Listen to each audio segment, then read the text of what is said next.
Hi everyone, welcome to Take My Life. In today's video, I'm going to show you how to see all your notes on Instagram posts. So let's jump right in.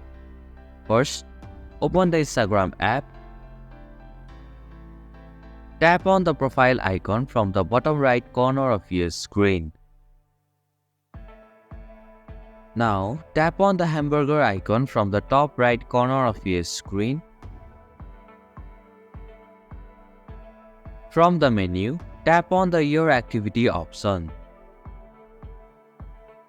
In the Your Activity section, tap on the Notes option. Here, you will see a list of all the notes you have added to Instagram posts. And this is how you can see all your notes on Instagram posts. Thank you for watching Take My Life. Hope this video was helpful. If it was, then hit the like button and comment down if you have any questions or feedback.